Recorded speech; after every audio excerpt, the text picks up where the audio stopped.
Connecting Communities Across the Globe was born out of Life Pieces to Masterpieces vision that young Black boys and men are leaders in mending a shared humanity all around the world. So in order for us to be that leader, we have to know our own community and understand what community means to us. And then we also look and see what community looks like in other parts of the world. What are some of the things that we have in common? What are some of the differences that we can learn from one another?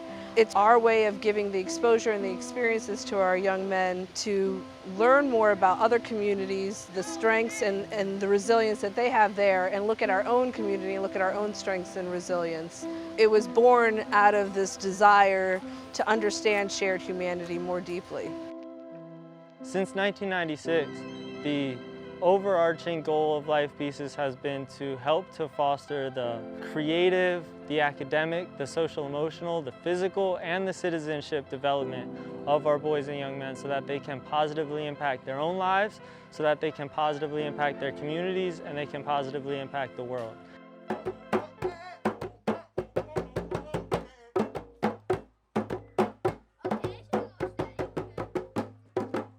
Ultimately, the goal of connecting communities across the globe, there are three main strategies.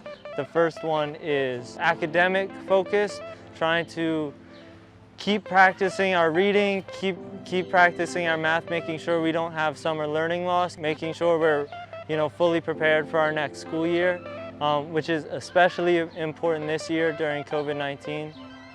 The second is to continue to create a space of creative expression where we still get to practice our art and explore who we are artistically and creatively. And our third is to develop ourselves as citizens, as global citizens, recognizing the world around us and how we can make a positive impact on our own lives, on our communities, and ultimately on the larger world.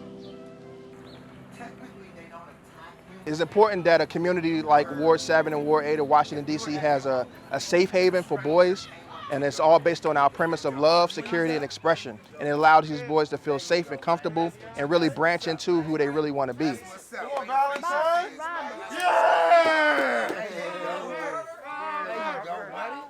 Life Pieces to Masterpieces artistic process goes hand in hand with our 4 C's of connect, create, contribute, and celebrate. When the young men come together, they're able to create artwork based on their shared experiences. About 70% of our paintings come from the experiences of a young man that lives in Ward 7, Ward 8 of Washington, D.C. The core part of the artistic process is definitely the opportunity for our young men to tell their story. So once a story or experience is brought to the table, that's how we start. That's the primary reason for our art. The next part I would say is very, very important is the opportunity to paint. Our young men use acrylic paint, put it on canvas, and it allows our young men to get physical, let out some of their aggression and frustration, but also allows them to express their happiness.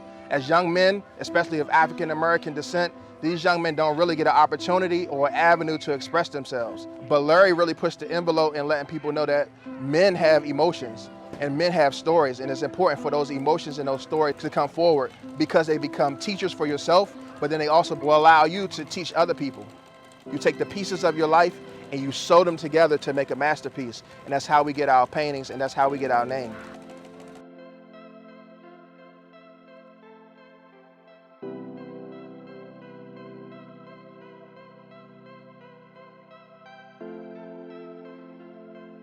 You must cross many bridges to gain knowledge.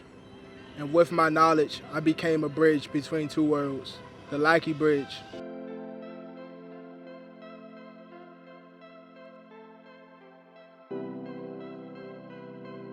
This is a train running through Tokyo, Japan. It's just like the metro in DC.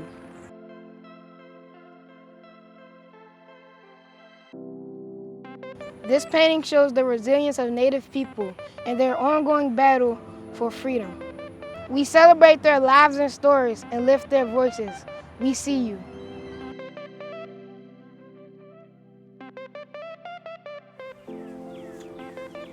The significance behind the lotus is really powerful. It's a symbol of resilience used all over the world by many different traditions, many different spiritual practices. And it's because if you've ever seen a lotus, it grows out of some of the most thick, sludgy, really intense mud, but out of that mud and out of that thickness blooms the most incredible flower, which is the lotus. So it's a really powerful symbol, and it's really amazing to have it here in our community as we move through our own resilience during these times. And our boys are discovering it not only within themselves, but they're discovering it here in our community as a gem that's special and there to be offered to the entire world.